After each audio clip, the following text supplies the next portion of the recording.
노숙인이 무슨 비행기야? 나가서 무료 급식소나 가라고. 인천공항 제1터미널 D게이트 오후 3시 47분. 박선희의 목소리가 공기를 갈랐다. 주변 승객들의 시선이 일제히 한 곳으로 쏠렸다.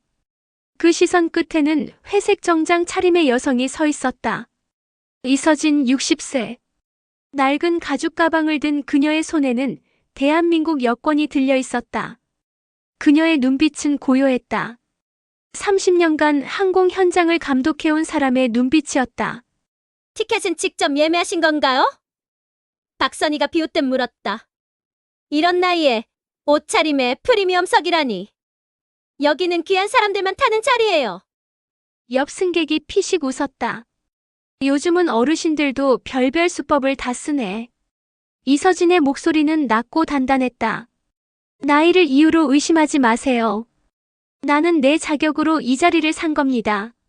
하지만 박선희는 여권을 흔들며 말했다. 확인 좀 하겠습니다. 그녀의 손끝에서 라이터 불꽃이 튀었다. 짧은 푹 소리. 붉은 불길이 문서의 모서리를 집어삼켰다. 여권이 타오르고 있었다. 불이야. 승객들의 비명이 터져나왔다. 휴대폰 카메라가 번쩍이기 시작했다. SNS 생방송이 시작됐다. 해시태그 공항차별 해시태그 불탄 여권 해시태그가 실시간으로 퍼져나갔다. 이서진은 아무 말도 하지 않았다. 그저 타오르는 여권을 바라보며 조용히 휴대폰을 꺼냈다. 사진, 영상, 녹음. 모든 것을 기록했다. 감독관으로서 30년간 익힌 습관이었다. 지금 당신은 국가공무원의 신분증을 태운 겁니다. 그 한마디에 공항 전체가 고요해졌다. 박선희는 식은땀을 흘리며 더듬거렸다. 죄송합니다. 그냥 진짜인지 확인하려고. 왜 나만 진짜를 의심하나요? 이서진의 눈빛이 냉정했다. 그녀는 가방에서 국토교통부 항공감독관 신분증을 꺼냈다. 나는 국토부 소속 항공차별조사관입니다. 공항 보안팀장이 다급히 다가왔다. 게이트 매니저 김영숙이 창백한 얼굴로 뛰어왔다. 하지만 이미 늦었다. 인스타그램 라이브에는 500명이 넘는 시청자가 몰려 있었다. 이서진은 탄 여권을 조심스럽게 접으며 생각했다. 이건 시작에 불과하다. 30년 공직 생활의 마지막을 앞두고 그녀는 마침내 바꿔야 할 것을 마주했다. 불탄 건 여권이 아니었다. 이 사회의 오래된 편견이었다. 박선희의 손이 떨렸다. 라이터를 쥔 손가락 끝에서 식은땀이 흘러내렸다. 그녀는 몇 번이고 입술을 적셨지만 목소리는 나오지 않았다. 국토부 감독관님이시라고요? 그 게이트 매니저 김영숙이 떨리는 목소리로 물었다. 그럼 이건 공무 중이신 건가요? 이서진은 대답하지 않았다. 그저 신분증을 천천히 다시 가방에 넣으며 주변을 둘러보았다. 승객들은 여전히 휴대폰을 들고 있었다. 누군가는 생방송을, 누군가는 녹화를 하고 있었다. 저는 박선희가 간신히 입을 열었다. 정말 확인만 하려던 거였어요. 요즘 위조 여권이 많아서. 위조 여권? 이서진의 목소리에 날이 섰다. 그럼 여기 계신 다른 분들 여권도 다 태워보셨나요? 아니면 나이 많고 옷차림이 초라해 보이는 사람만 태우시나요? 침묵이 흘렀다. 주변 승객들이 서로 눈치를 보기 시작했다. 그들 중 몇몇은 이미 자신의 휴대폰 화면을 내리고 있었다. 방금 전까지 웃던 사람들의 표정이 굳어졌다. 그게 아니라 김영숙이 끼어들었다. 오해가 있으신 것 같은데요. 저희 직원이 실수로. 실수. 이서진이 탄 여권을 들어 올렸다. 이게 실수로 보이십니까? 라이터를 꺼내 불을 붙이는 게 실수인가요? 공항 보안팀장 최진우가 무전기를 손에 쥔 채 다가왔다. 그는 상황을 재빨리 파악하고 있었다. SNS에서 이미 영상이 확산되고 있다는 보고가 들어오고 있었다. 감독관님, 최진우가 조심스럽게 말했다. 일단 조용한 곳으로 이동하시는 게 어떨까요? 사무실에서 정식으로 보고서를 작성하시고. 왜 조용한 곳으로 가야 하죠? 이서진이 반문했다. 여기가 바로 사건이 일어난 현장입니다. 증인도 있고 증거도 있습니다. 오히려 이 자리에서 명확히 하는 게 맞지 않을까요? 박선희가 무릎을 꿇으려 했다. 정말 죄송합니다. 제가 잘못 생각했어요. 그냥 복장이 조금. 복장? 이서진의 눈빛이 더욱 차가워졌다. 내 복장이 어때서요? 정장을 입고 있는데 뭐가 문제인가요? 아, 명품이 아니라서. 새 옷이 아니라서. 주변이 다시 조용해졌다. 몇몇 승객들은 고개를 숙였다. 아까 웃었던 젊은 남자는 슬그머니 자리를 피했다. 김영숙이 다급히 말했다. 저희가 제대로 교육을 못 시킨 겁니다. 전적으로 관리자인 제 책임이. 교육의 문제가 아닙니다. 이서진이 단호하게 말했다. 이건 시스템의 문제예요. 당신들은 매일 이렇게 사람을 판단하고 있었던 거죠. 나이로, 외모로, 옷으로. 그녀는 가방에서 작은 수첩을 꺼냈다. 거기엔 지난 3개월간 조사한 항공사 차별 사례 17건이 기록되어 있었다. 오늘 자신이 18번째 사례가 됐다. 이 사건은 개인의 실수가 아닙니다. 이서진이 수첩을 펼쳐 보였다. 이건 구조적 차별입니다. 최진우의 무전기에서 급한 목소리가 흘러나왔다. 본사에서 연락 왔습니다. CEO께서 직접 통화하시겠답니다. 이서진은 고개를 끄덕였다. 그러나 그녀의 눈빛은 전혀 흔들리지 않았다.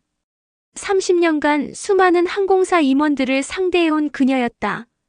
이번에도 다르지 않을 것이다. 통화 전에 이서진이 말했다. 이 영상들 지우지 마세요. 증거니까요. 주변 승객들이 고개를 끄덕였다.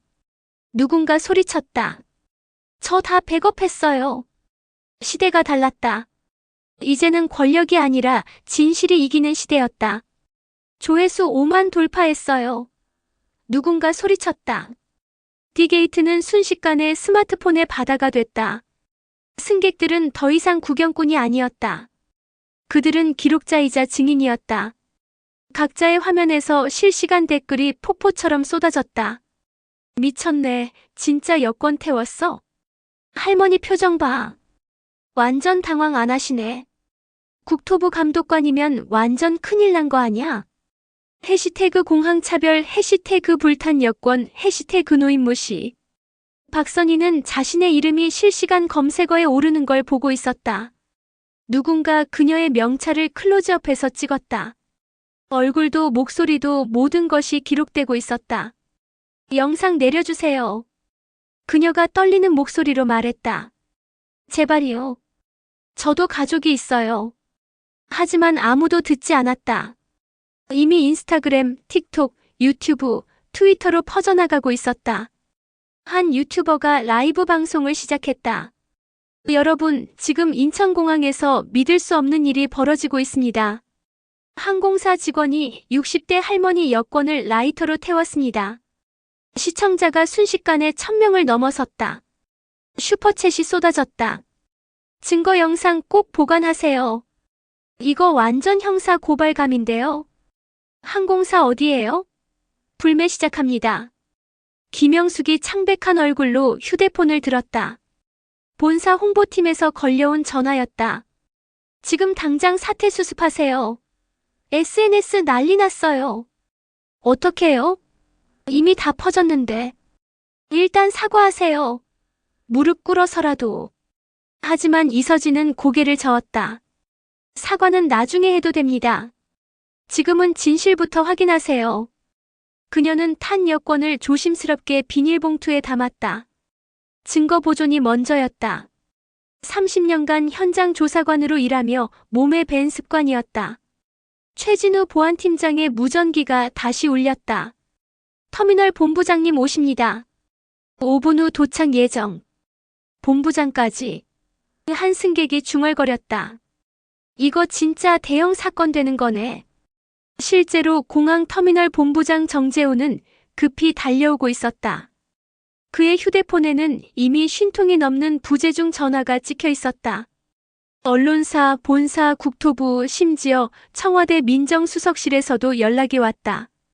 감독관님, 한 젊은 여성 승객이 다가왔다. 저 변호사예요. 필요하시면 법률 자문 도와드릴게요. 저는 기자입니다. 중년 남성이 명함을 내밀었다. 정식 취재 요청 드려도 될까요? 이서진은 고개를 끄덕였다. 기록해주세요. 이건 한 사람의 문제가 아닙니다. 이 나라 모든 노인이 겪는 일입니다. 바로 그때 또 다른 승객이 손을 들었다. 저도 지난달에 비슷한 일 당했어요. 70대 어머니 모시고 왔는데 직원이 정말 이코노미석이 맞냐고 3번이나 물어봤어요. 저희 아버지도요. 다른 승객이 외쳤다. 휠체어 타신다고 짐 검사 2번 받으셨어요. 증언이 쏟아지기 시작했다. 사람들은 이제야 말할 용기를 얻었다. 그동안 참았던 이야기들이 터져나왔다. 박선희는 그 소리들을 들으며 바닥에 주저앉았다. 김영숙은 얼굴을 감쌌다. 그들은 이제야 깨달았다. 이건 단순한 실수가 아니었다. 그들이 매일 반복해온 차별이었다. 이서진의 휴대폰이 울렸다. 화면에는 윤미정 감독관이라는 이름이 떴다. 국토부 본부에서 온 전화였다. 서진아, 나 지금 뉴스 보고 있어. 내가 맞지? 네, 맞아요. 영상 확보했어? 완벽하게요. 좋아. 지금 본부장님께 보고 올라갔어. 정식 조사 들어간다. 전화를 끄는 이서진은 주변을 둘러봤다. 수백 개의 카메라가 자신을 향하고 있었다. 하지만 그녀는 두렵지 않았다. 오히려 이제야 세상이 듣기 시작했다. 여러분, 이서진이 조용히 말했다. 오늘 이 영상들 절대 지우지 마세요. 이건 우리 모두의 기록이니까요. 사람들이 고개를 끄덕였다. 누군가 박수를 쳤다. 그리고 그 박수는 점점 커졌다. SNS는 불타고 있었다. 하지만 이번엔 진실의 불길이었다. 길을 비켜주십시오. 터미널 본부장 정재훈이 숨을 헐떡이며 도착했다. 50대 중반의 그는 20년 넘게 공항을 관리해왔지만 이런 상황은 처음이었다. 그의 뒤로 법무팀, 홍보팀, 고객 만족팀 직원들이 우르르 따라왔다. 어디 계십니까? 정재훈이 사람들 사이를 헤집고 들어왔다. 그리고 이서진과 눈이 마주쳤다. 순간 그의 얼굴이 굳었다. 이 국장님. 주변이 조용해졌다. 국장이라는 단어가 공기 중에 떠올랐다. 승객들이 웅성거리기 시작했다. 국장이라고? 국토부 국장급이라는 거야? 할머니가 아니라 국장님이셨어? 완전 대박이네. 이서진은 표정 하나 바꾸지 않았다. 정 본부장님 오랜만입니다. 정재훈은 식은땀을 흘리며 고개를 숙였다. 죄송합니다. 제가 직원 관리를 제대로 못했습니다. 본부장님, 이서진이 차갑게 말했다. 나한테 사과하실 필요 없습니다. 여기 계신 모든 분들께 사과하세요. 당신네 직원들이 얼마나 많은 사람을 이렇게 대했을지 모르니까요. 박선희는 이미 눈물을 흘리고 있었다. 김영숙은 떨리는 손으로 휴대폰을 쥐고 있었다. 최진우 보안팀장은 무전기를 내려놓고 수첩을 꺼냈다. 이제 그는 이 사건을 공식 기록으로 남겨야 한다는 걸 알았다. 국장님, 정재훈이 조심스럽게 말했다. 일단 사무실로 가시겠습니까? 제대로 된 사과와 보상을. 보상? 이서진이 웃었다. 차갑고 날카로운 웃음이었다. 당신들이 내게 줄 수 있는 보상이 뭡니까? 돈? 사과문? 아니면 면세점 쿠폰? 정재훈은 말문이 막혔다. 나는 보상 같은 거 필요 없습니다. 이서진이 탄 여권을 들어 올렸다. 내가 원하는 건 단 하나예요.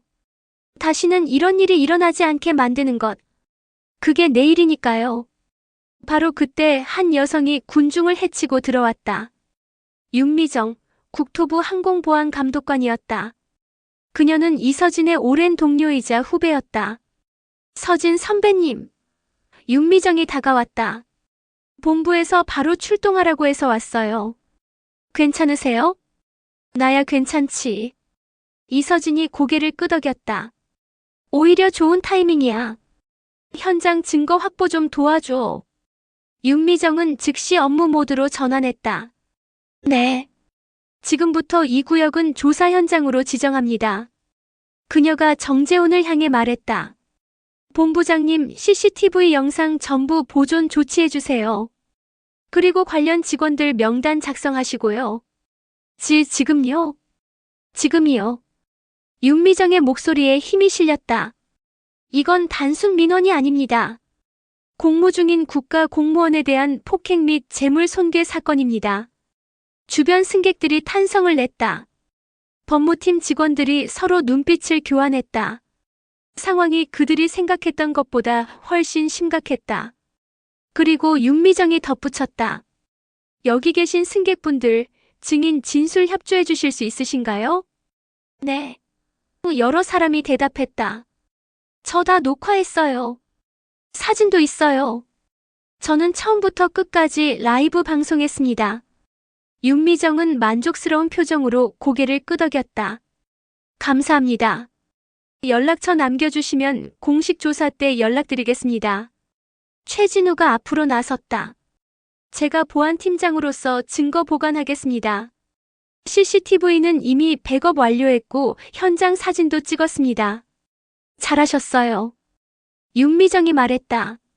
정재훈은 이제 완전히 패닉 상태였다. 그는 휴대폰을 꺼내 어디론가 전화를 걸었다.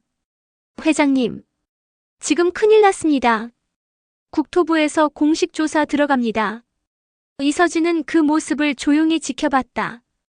30년간 수없이 봐온 장면이었다. 문제가 터지면 위로 보고하고 책임을 회피하려 하고 돈으로 무마하려 드는 패턴. 하지만 이번엔 달랐다. 정 본부장님, 이서진이 말했다. 통제하려 하지 마세요. 증거를 지우는 순간 사건은 더 커집니다. 정재훈은 고개를 떨구었다. 윤미정이 이서진에게 다가와 작은 목소리로 물었다. 선배님 정말 괜찮으세요? 퇴직 한 달 남았는데. 이런 일로. 이서진은 미소 지었다. 이번엔 따뜻한 미소였다. 미정아, 난 평생 이 일을 하기 위해 여기 있었어. 마지막까지 제대로 하고 싶어. 윤미정은 눈시울이 붉어졌다. 하지만 그녀는 곧 자세를 바로 했다. 알겠습니다. 제가 끝까지 함께하겠습니다. 이서진의 휴대폰이 다시 울렸다. 이번엔 본부장이었다. 이 국장, 지금 어디야? 뉴스에 다 나왔어. 현장입니다, 본부장님. 여권 정말 불탔어? 네. 증거 확보했습니다. 긴 침묵이 흘렀다. 그리고 본부장의 목소리가 들렸다. 좋아. 정식으로 가자. 보고서 올려. 네, 본부장님. 전화를 끄는 이서진은 하늘을 올려다봤다. 공항 천장에 밝은 조명이 눈부셨다. 진짜 권위는 직함이 아니었다. 진실이었다. 오후 4시 23분. 이서진의 휴대폰이 또 한 번 울렸다. 화면에 뜬 이름을 본 주변 사람들이 숨을 죽였다. 국토교통부 장관실이었다. 네, 장관님. 이서진이 전화를 받았다. 그녀의 목소리는 여전히 침착했다. 이 국장, 괜찮은가? 수화기 너머로 걱정 섞인 목소리가 들렸다. 괜찮습니다. 오히려 좋은 기회입니다. 기회. 네. 제가 3개월간 조사한 항공사 차별 실태, 이제 세상에 보여줄 수 있는 기회입니다. 잠시 침묵이 흘렀다. 장관은 이서진의 성격을 잘 알았다. 30년간 한 번도 굽히지 않았던 사람. 그녀가 마음먹으면 끝까지 가는 사람. 알았네. 필요한 거 있으면 말하게. 전폭 지원하겠네. 감사합니다, 장관님. 하나만 부탁드립니다. 이 사건 조용히 묻지 말아주세요. 그럴 생각 없네. 우리도 국민께 보여줘야 할 게 있으니까. 전화가 끊겼다. 윤미정이 놀란 눈으로 이서진을 바라봤다. 선배님, 장관님한테 직접 전화 온 거예요? 응. 이미 청와대까지 보고 올라갔대. 청와대요? 주변 사람들이 웅성거렸다. 사건의 규모가 그들이 상상했던 것보다 훨씬 컸다. 단순한 공항 직원의 실수가 아니라 국가적 이슈가 되고 있었다. 정재훈 본부장은 완전히 창백해졌다. 그의 휴대폰도 계속 울려댔다. 항공사 본사, 법무팀, 이사진, 심지어 대주주에게서도 전화가 왔다. 본부장님, 법무팀 차장이 다가와 속삭였다. 합의 가능할까요? 정재훈이 이서진을 바라봤다. 하지만 그녀의 표정에서 어떤 흔들림도 발견할 수 없었다. 안 될 것 같습니다. 정재훈이 고개를 저었다. 박선희는 구석에 쪼그리고 앉아 울고 있었다. 김영숙은 그녀의 어깨에 손을 얹었지만 위로의 말은 나오지 않았다. 무슨 말을 해도 소용없다는 걸 알았다. 이서진이 박선희에게 다가갔다. 사람들이 긴장했다. 그녀가 뭐라고 할지 궁금했다. 박선희 씨. 박선희가 고개를 들었다. 눈물로 범벅이 된 얼굴이었다. 네. 당신이 왜 그랬는지 알아요. 이서진의 목소리는 의외로 부드러웠다. 당신도 매일 비슷한 교육을 받았겠죠. 수상한 승객 주의하라, 외모 단정하지 않은 사람 확인하라, 그런 거. 박선희가 고개를 끄덕였다. 하지만 그게 차별이 되는 줄은 몰랐죠? 네. 저는 그냥 회사 규정대로. 바로 그게 문제예요. 이서진이 말했다. 시스템이 차별을 만들고 당신 같은 사람들이 그걸 실행하게 만드는 거죠. 당신만의 잘못이 아니에요. 주변 사람들이 놀란 표정을 지었다. 이서진이 박선희를 용서하는 건가? 하지만 그녀의 다음 말은 달랐다. 하지만 그렇다고 책임이 없는 건 아니에요. 당신은 라이터를 꺼냈고 불을 붙였어요. 그건 당신의 선택이었습니다. 박선희가 다시 고개를 떨구었다. 이서진은 다시 일어섰다. 그리고 주변 사람들을 둘러봤다. 수많은 눈들이 그녀를 바라보고 있었다. 카메라들이 여전히 돌아가고 있었다. 여러분, 이서진이 말했다. 오늘 일어난 일은 특별한 게 아닙니다. 이 나라에서 매일 일어나는 일이에요. 사람들이 집중했다. 노인이라서 가난해 보여서 장애가 있어서 외국인이어서 수많은 이유로 사람들이 차별받고 있어요. 공항에서만이 아니라 은행에서, 병원에서, 식당에서, 길거리에서. 윤미정이 고개를 끄덕였다. 최진우도 수첩에 무언가를 적기 시작했다. 나는 운이 좋았어요. 국토부 국장이라는 직함이 있었으니까. 하지만 그런 직함이 없는 사람들은요. 그들은 그냥 참고 살아야 하나요? 침묵이 흘렀다. 그래서 나는 이 사건을 끝까지 갈 겁니다. 이서진의 목소리에 힘이 실렸다. 단순히 내 여권이 불탔기 때문이 아니라 이 문제를 세상에 보여주기 위해서요. 한 젊은 여성 승객이 눈물을 닦았다. 저도 작년에 비슷한 일 당했어요. 아르바이트생 옷 입고 갔다고 직원이 티켓 3번 확인했어요. 저희 할아버지도요. 중년 남성이 말했다. 시골 사투리 쓰신다고 비행기 못 타는 줄 아셨대요. 증언들이 이어졌다. 사람들은 이제 더 이상 침묵하지 않았다.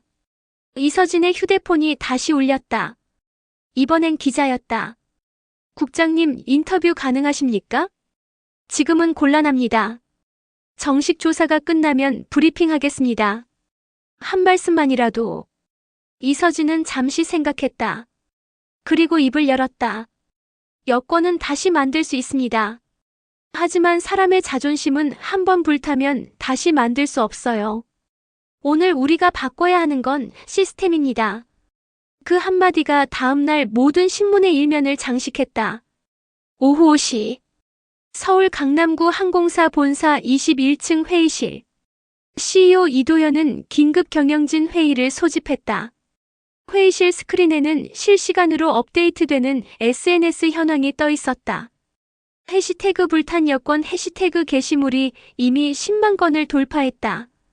도대체 어떻게 된 겁니까? 이도현이 테이블을 쳤다. 직원 하나 관리도 못해서 이 난리가. 홍보팀장이 떨리는 목소리로 보고했다. CEO님, 상황이 좋지 않습니다. 주가가 이미 3% 하락했고 불매운동 서명이 5만 명을 넘었습니다. 그게 다가 아닙니다. 법무팀장이 끼어들었다. 피해자가 국토부 항공감독관입니다. 이서진 국장. 업계에서 모르는 사람이 없는 분입니다. 이서진? 이도현의 얼굴이 굳었다. 설마 그 이서진? 10년 전 안전감사 때. 네, 맞습니다. 그때 우리 회사 운항 정지시켰던 분입니다. 회의실이 조용해졌다. 누구나 그때를 기억했다. 이서진은 안전규정 위반을 발견하면 절대 타협하지 않는 것으로 유명했다. 대기업이든 정치권 압력이든 상관없이 원칙대로만 움직였다. 젠장. 이도현이 이 말을 짚었다. 더 심각한 건 법무팀장이 계속했다. 이 국장이 3개월간 우리 회사를 포함한 항공업계 차별 실태를 조사했다는 겁니다. 오늘 사건은 그녀 본인이 직접 당한 거고요. 뭐라고? 인사팀장이 벌떡 일어섰다. 그럼 이게 단순 사고가 아니라 증거 수집 목적일 가능성이 높습니다. 이도현은 의자에 깊이 기댔다. 상황이 자신이 생각했던 것보다 훨씬 심각했다. 합의는? 그가 물었다. 불가능합니다. 법무팀장이 고개를 저었다. 이 국장은 돈으로 움직이는 사람이 아닙니다. 게다가 청와대까지 보고가 올라갔습니다. 청와대? 네.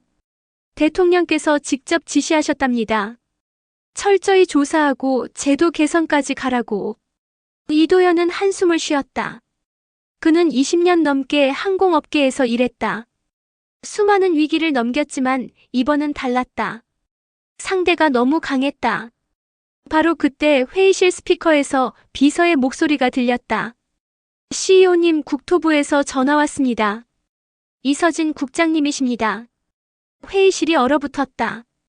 이도현은 잠시 망설이다가 스피커폰 버튼을 눌렀다.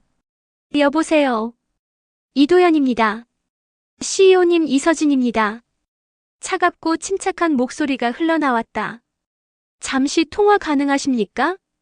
네, 국장님. 먼저 사과부터 드리겠습니다. 정말 죄송합니다. 저희 직원이. 사과는 됐습니다. 이서진이 말을 끊었다. 저는 사과를 받으려고 전화한 게 아닙니다. 그럼 질문 하나 하겠습니다. CEO님, 귀사는 직원들에게 어떤 교육을 시키십니까? 이도현은 당황했다. 예. 그게 서비스 교육, 안전 교육, 차별 예방 교육은요? 침묵이 흘렀다. 없으시죠? 이서진의 목소리가 날카로워졌다.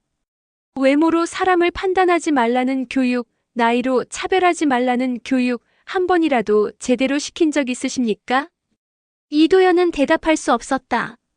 저는 지난 3개월간 귀사 직원 27명을 관찰했습니다. 이서진이 말했다. 그중 19명이 고령 승객에게 추가 확인을 요구했어요. 8명은 외모를 이유로 의심했고요. 오늘 일은 그중 가장 극단적인 사례일 뿐입니다. 회의실 사람들이 서로를 바라봤다. 인사팀장은 얼굴이 새하얗게 질렸다. 국장님. 이도현이 간신히 입을 열었다. 그럼 저희가 어떻게 해야? 시스템을 바꾸세요. 이서진의 목소리가 단호했다. 교육과정을 바꾸고 매뉴얼을 바꾸고 평가 기준을 바꾸세요. 수상한 승객이 아니라 모든 승객을 존중하는 시스템으로요. 그건 시간이 필요합니다. 시간은 드리겠습니다. 하지만 의지를 보여주세요. 오늘부터요. 이도현은 경영진들을 둘러봤다. 모두가 고개를 끄덕였다. 선택의 여지가 없었다. 알겠습니다, 국장님. 즉시 착수하겠습니다. 좋습니다. 그럼 내일 오전 10시 본사에서 뵙겠습니다. 정식 조사가 시작됩니다. 전화가 끊겼다. 회의실에 무거운 침묵이 흘렀다. 이도현은 창밖을 바라봤다. 해가 지고 있었다. 하지만 그들의 밤은 이제 시작이었다. 인사팀장, 그가 말했다. 오늘 밤 안에 전 직원 교육 계획 만드세요. 법무팀은 관련 규정 검토하고 홍보팀은 대국민 사과문 준비하세요. 네, CEO님. 그리고 이도현이 덧붙였다. 진심을 담으세요. 이서진 국장은 형식적인 사과 절대 안 받습니다. 모두가 자리에서 일어났다.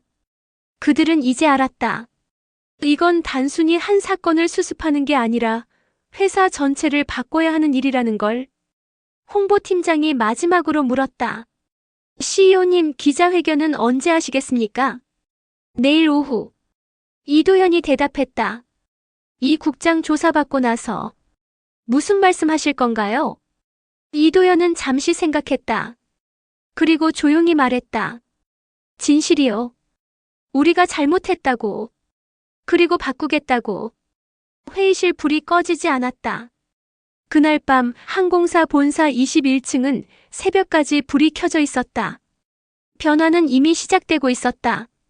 다음 날 오전 10시 국토교통부 항공정책관실. 이서진은 30년 동안 앉았던 자리에 마지막으로 앉아 있었다. 책상 위에는 두툼한 보고서가 놓여 있었다. 항공업계 승객 차별 실태 조사 보고서. 지난 3개월간 그녀가 밤낮으로 작성한 문서였다. 선배님, 윤미정이 커피를 건네며 물었다. 정말 이대로 가시는 거예요? 응. 이서진이 고개를 끄덕였다. 퇴직 전에 꼭 해야 할 일이야. 하지만 업계 전체를 적으로 돌리는 건데요. 적이 아니야. 이서진이 미소 지었다. 동반자지.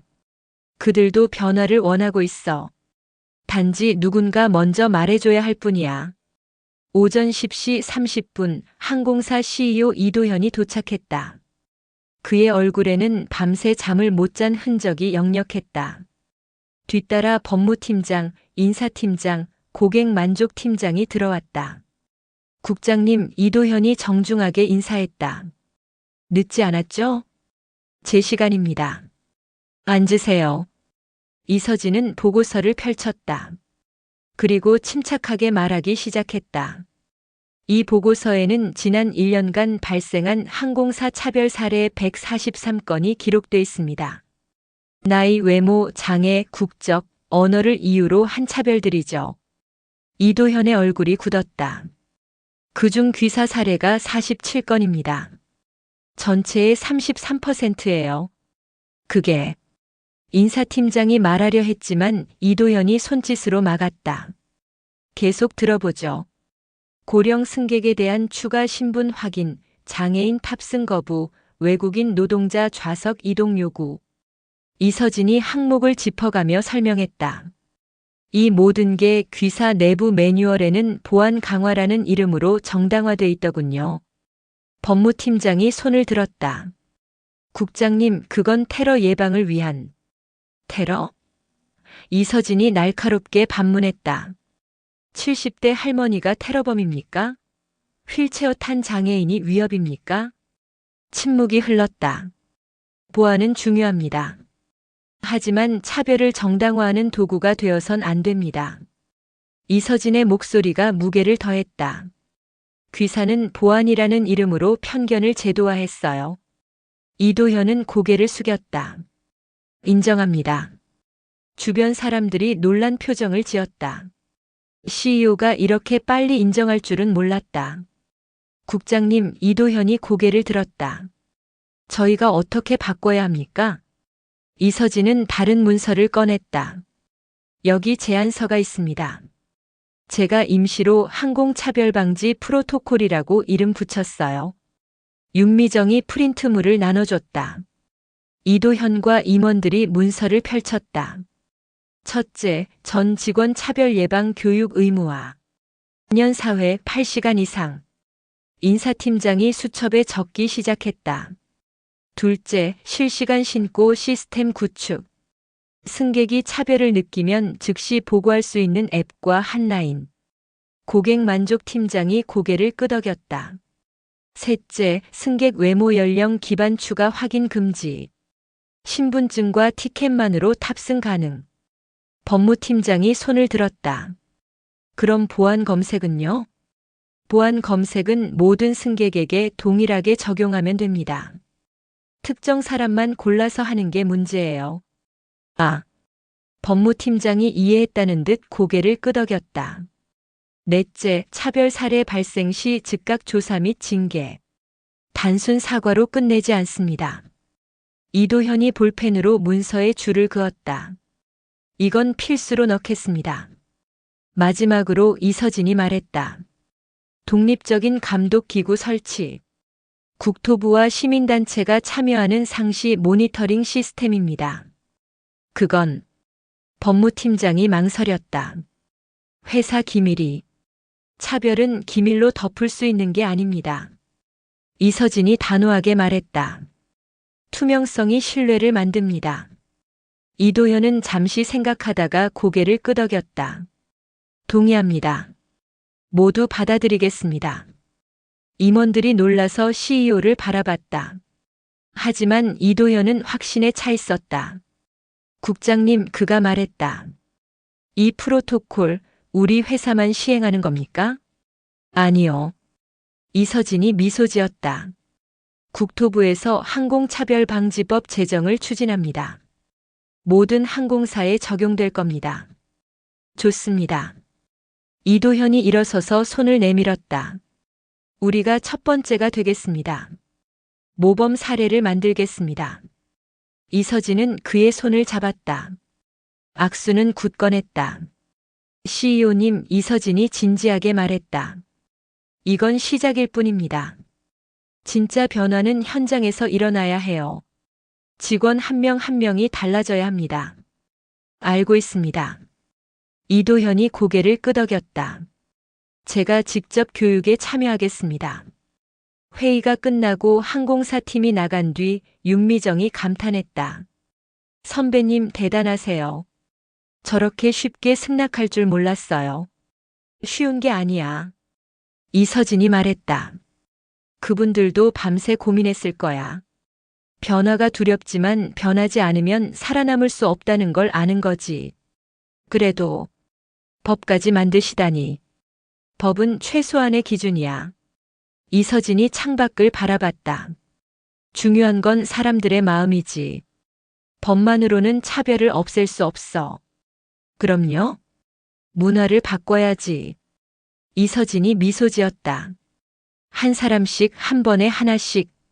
그날 오후 국토교통부는 공식 보도 자료를 냈다. 항공차별방지법 가칭 제정 추진. 서진 프로토콜 도입으로 항공업계 혁신 시작. 기자들은 이를 이서진 혁명이라 불렀다. 하지만 이서진은 혁명이라고 생각하지 않았다. 그저 당연한 일을 한 것뿐이었다. 법의 언어로 정의를 말하는 것. 그것이 그녀의 마지막 임무였다. 2주 후 인천공항 제1터미널 대회의실. 300명의 항공사 직원들이 자리를 채웠다. 게이트 직원, 매니저, 보안 요원, 심지어 청소 담당자까지 모두가 긴장한 표정으로 앞을 바라보고 있었다. 강단에 이서진이 섰다. 그녀의 옆에는 윤미정과 이도현 CEO가 함께 있었다. 여러분, 이서진이 마이크를 잡았다. 오늘부터 시작되는 교육의 이름은 서진 프로토콜입니다. 웅성거림이 일었다. 누군가 속삭였다. 여권 불탄 그분 이름이네. 제 이름을 붙인 건 제가 원한 게 아닙니다. 이서진이 말했다. 하지만 받아들였어요. 이 이름이 여러분에게 무언가를 상기시켜 주길 바라면서요. 스크린에 영상이 재생됐다. 2주 전 그날 D게이트에서 찍힌 영상이었다. 박선희가 여권을 태우는 장면. 승객들의 비명. 이서진의 침착한 모습. 직원들은 숨을 죽였다. 그들 중 몇몇은 고개를 숙였다. 자신들도 비슷한 행동을 했던 기억이 떠올랐다. 영상이 멈췄다. 이서진이 다시 말했다. 박선의 직원은 지금 어디 있을까요? 사람들이 두리번거렸다. 여기 있습니다. 이서진이 손짓했다. 문이 열리고 박선희가 들어왔다. 그녀의 얼굴은 여전히 창백했지만 눈빛은 달라져 있었다. 박선희 씨, 이서진이 말했다. 말씀해 주시겠어요? 그날 당신은 뭘 생각했나요? 박선희는 떨리는 목소리로 말했다. 저는 그분이 가짜 승객이라고 생각했어요. 옷이 낡아 보이고 가방이 해지고 나이도 많으셔서 프리미엄석에 어울리지 않는다고 판단했습니다. 왜 그렇게 판단했죠? 제가 배운 대로였어요. 수상한 승객을 찾아내라는 매뉴얼, 외모와 행동을 관찰하라는 교육. 그게 차별이라고 생각 안 했나요? 박선희는 눈물을 흘렸다. 아니요. 그냥 일이라고 생각했어요. 회사를 지키는 일이라고. 이서진은 고개를 끄덕였다. 고맙습니다. 앉으세요. 박선희가 자리에 앉자 이서진이 직원들을 둘러봤다. 여러분도 박선희 씨처럼 생각하고 있죠? 나는 지시를 따랐을 뿐이다. 매뉴얼대로 했을 뿐이다. 맞나요? 몇몇이 고개를 끄덕였다. 그게 문제입니다. 이서진의 목소리가 강해졌다. 매뉴얼이 차별을 만들고 여러분이 그걸 실행하고 승객이 상처받는 악순환이죠. 스크린에 새로운 슬라이드가 떴다. 서진 프로토콜 3대 원칙. 1. 모든 승객은 동등하다. 2. 외모는 판단 기준이 아니다. 3. 의심이 아닌 존중이 기본이다. 이 세 가지를 외우세요. 이서진이 말했다. 매일 아침 출근해서 가장 먼저 떠올리세요. 윤미정이 나서서 설명을 이어갔다. 첫 번째 원칙. 모든 승객은 동등합니다. 퍼스트 클래스든 이코노미든 젊은 사업가든 고령 여행자든 차이가 없습니다. 서비스의 질은 다를 수 있어도 존중의 크기는 같아야 해요. 직원들이 수첩에 적기 시작했다. 두 번째 원칙. 외모는 판단 기준이 아닙니다. 옷이 낡았다고 가방이 헛었다고 화장을 안 했다고 해서 그 사람을 의심하지 마세요. 티켓과 여권만이 기준입니다. 한 직원이 손을 들었다. 그럼 정말 수상한 사람은요? 좋은 질문입니다.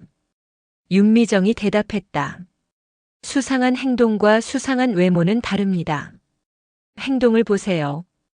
땀을 흘리며 두리번거리거나 가방을 계속 만지거나 질문에 제대로 대답 못하는 것. 그게 수상한 신호예요. 낡은 옷이 아니라. 직원들이 고개를 끄덕였다. 세 번째 원칙. 의심이 아닌 존중이 기본입니다. 윤미정이 강조했다. 여러분의 첫 마음이 저 사람 진짜야? 가 아니라 어떻게 도와드릴까? 여야 합니다. 이도현 CEO가 일어섰다. 여러분, 그가 말했다. 저는 이 사건을 통해 깨달았습니다. 우리가 그동안 얼마나 많은 승객에게 상처를 줬는지를요. 직원들이 긴장했다. 하지만 이제 바꿀 겁니다. 서진 프로토콜은 단순한 교육이 아닙니다. 우리 회사의 새로운 철학입니다. 이도현의 목소리에 힘이 실렸다. 앞으로 차별 사례가 발생하면 직원만이 아니라 저도 책임지겠습니다. 박수가 터져 나왔다. 이서진이 다시 마이크를 잡았다. 마지막으로 한 가지만 더 말씀드리겠습니다. 그녀가 스크린을 가리켰다. 그곳에는 한 문장이 떠 있었다. 당신이 대하는 모든 사람이 누군가의 소중한 가족입니다.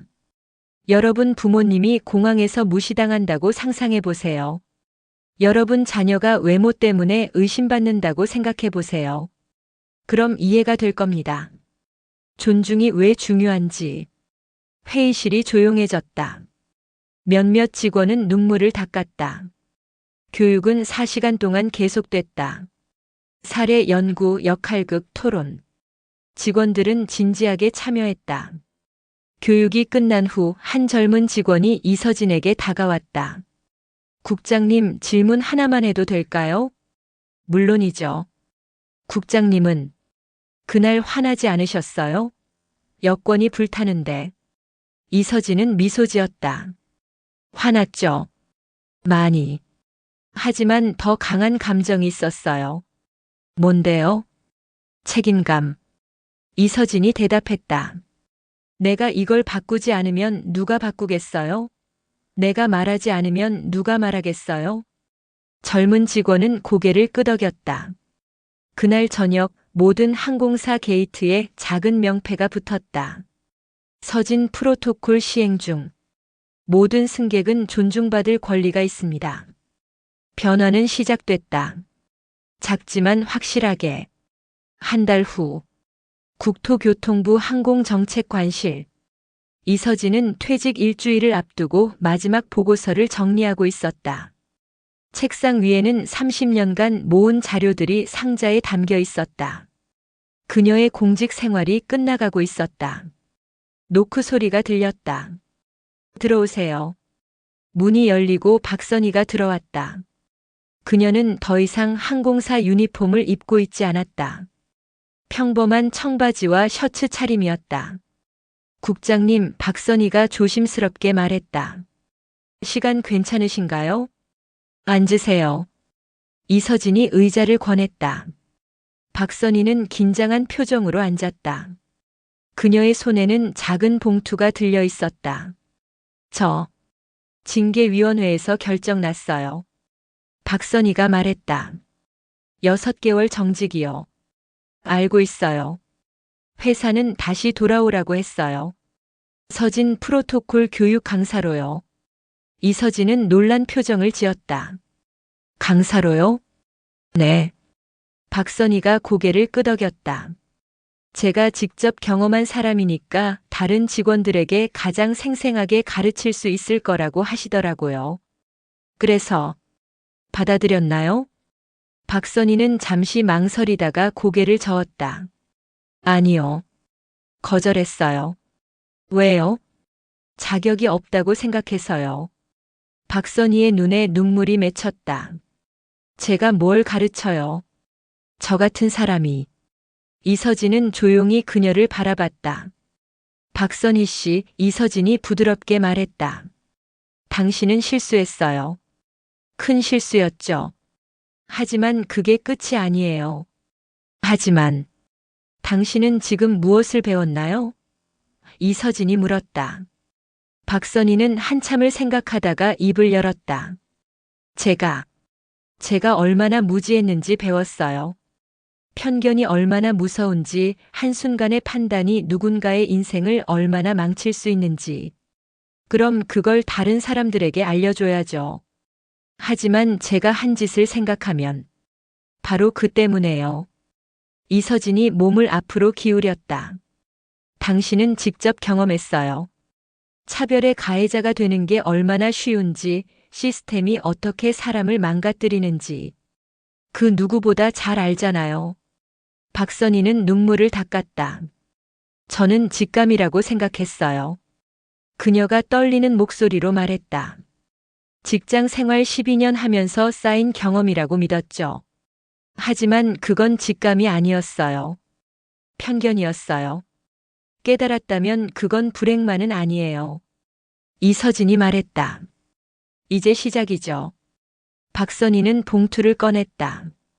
안에는 손편지가 들어있었다. 이거 드리려고 왔어요. 사과문이에요. 이서진은 편지를 펼쳤다. 정성스러운 손글씨로 빼곡히 적혀 있었다.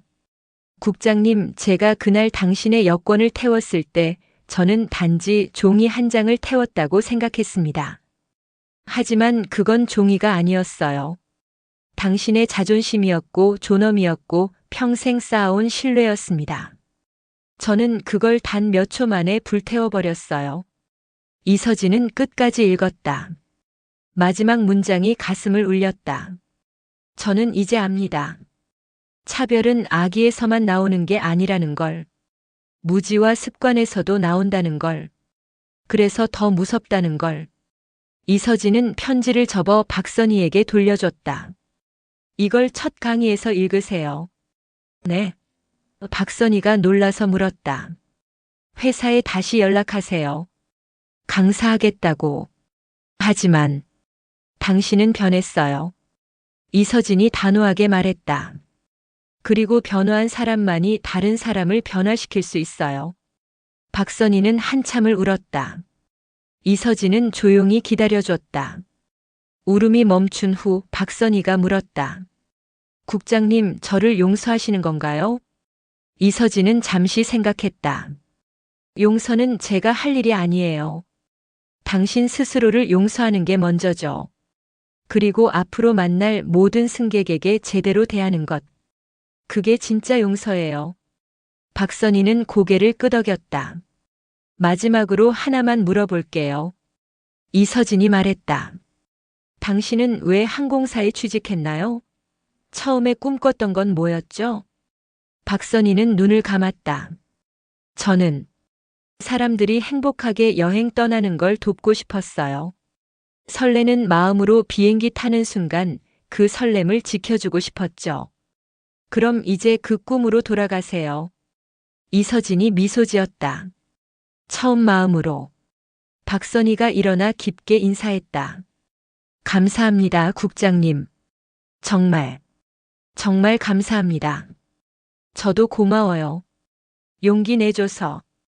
박선희가 나간 후 윤미정이 들어왔다. 선배님, 저 사람 정말 강사할 거예요? 응. 잘할 거야. 어떻게 그렇게 확신하세요? 이서진은 창밖을 바라봤다. 미정아, 변화는 완벽한 사람이 만드는 게 아니야. 실수하고 깨닫고 다시 일어선 사람이 만드는 거지. 윤미정은 고개를 끄덕였다. 그날 저녁 박선희는 항공사에 전화를 걸었다. 저 강사하겠습니다. 제가 할 수 있는 일이라면 하겠습니다. 3개월 후 박선희는 서진 프로토콜 교육의 가장 인기 있는 강사가 됐다. 그녀의 강의는 항상 눈물과 박수로 끝났다. 그녀는 매 강의 첫머리에 이렇게 말했다. 저는 차별의 가해자였습니다. 하지만 이제는 변화의 증인이 되고 싶습니다. 사과는 말이 아니라 행동이었다. 그리고 성장은 끝이 아니라 시작이었다. 1년 후 인천공항 제1터미널 D게이트. 이서진은 새로 발급받은 여권을 손에 쥐고 있었다. 깨끗한 표지, 흠없는 페이지. 하지만 그녀는 탄 여권도 함께 가방에 넣어 다녔다. 잊지 않기 위해서. 할머니, 여권 보여주세요. 게이트 직원이 밝게 웃으며 말했다. 이서진은 여권을 건넸다. 직원은 빠르게 확인하고 돌려줬다. 프리미엄석이시네요. 편안한 여행 되세요. 감사합니다. 추가 질문도 의심의 눈빛도 없었다. 단지 따뜻한 미소만 있었다. 이서진은 대기실에 앉았다. 주변을 둘러봤다. 70대 할아버지가 휠체어를 타고 지나갔다. 직원이 다가가 친절하게 도와드렸다. 천천히 가세요. 시간 충분하십니다. 젊은 외국인 노동자가 티켓을 확인받았다. 여행 즐기세요. 직원이 영어로 인사했다. 낡은 배낭을 맨 대학생이 긴장한 표정으로 서 있었다. 처음 타보시는 거예요? 괜찮아요. 제가 도와드릴게요. 직원이 자상하게 안내했다. 모든 것이 달라져 있었다. 이 국장님? 누군가 불렀다. 돌아보니 박선희였다. 그녀는 이제 교육팀 유니폼을 입고 있었다. 가슴에는 서진 프로토콜 강사 배지가 달려 있었다. 박선희 씨. 이서진이 반갑게 인사했다. 여행 가세요? 응. 퇴직 후 첫 여행이야. 어디로요? 제주도. 아버지 산소에 다녀올 거야. 박선희의 표정이 부드러워졌다. 좋은 여행 되세요. 그리고 국장님. 응. 감사합니다. 제게 2번째 기회를 주셔서. 이서진은 미소 지었다. 당신이 스스로 만든 기회예요. 나는 그저 문을 열어줬을 뿐이죠. 박선희는 깊게 고개 숙였다. 그리고 다음 교육을 위해 발걸음을 옮겼다. 그녀의 걸음은 가벼웠지만 단단했다. 탑승 시간이 됐다. 이서진이 게이트로 향하자 한 젊은 직원이 다가왔다. 국장님 잠깐만요. 응? 사진 한 장 찍어도 될까요? 저희 교육대 국장님 이야기 많이 들었거든요. 이서진은 웃으며 고개를 끄덕였다. 사진을 찍은 후 젊은 직원이 물었다. 국장님, 그날 정말 무섭지 않으셨어요? 여권이 불타는데. 무서웠지. 하지만 더 무서운 건 침묵이야. 침묵이요? 응. 차별을 보고도 말하지 않는 것. 불의를 보고도 외면하는 것. 그게 진짜 무서운 거지. 젊은 직원은 고개를 끄덕였다. 그의 눈빛이 달라졌다. 비행기에 탑승한 이서진은 창가 좌석에 앉았다. 가방에서 탄 여권을 꺼냈다. 검게 그을린 모서리, 물결치듯 뒤틀린 페이지. 옆 좌석의 중년 여성이 물었다. 그게 뭐예요? 1년 전에 불탄 여권이에요. 세상에. 어떻게 불탔어요? 이서진은 조용히 이야기했다. 그날의 일을, 박선희의 실수를, 그리고 그 이후의 변화를. 중년 여성은 눈시울을 붉혔다. 대단하세요. 저 같았으면 그냥 화만 내고 끝냈을 거예요. 화만 내면 아무것도 안 바뀌어요. 이서진이 말했다. 변화는 행동에서 나오니까요. 비행기가 이륙했다. 창밖으로 인천공항이 점점 작아졌다. 하지만 그곳에 남긴 변화는 점점 커지고 있었다. 이서진은 눈을 감았다. 지난 30년이 주마등처럼 지나갔다. 수많은 조사, 끝없는 보고서, 때로는 외로웠던 싸움들. 하지만 후회는 없었다. 휴대폰이 울렸다. 윤미정에게서 온 문자였다. 선배님, 오늘 국회에서 항공차별방지법 통과됐어요. 축하드려요. 이서진은 미소 지었다. 답장을 보냈다. 축하는 무슨. 이제 시작이지. 법은 종이일 뿐이야. 진짜 변화는 사람들 마음속에서 일어나는 거니까.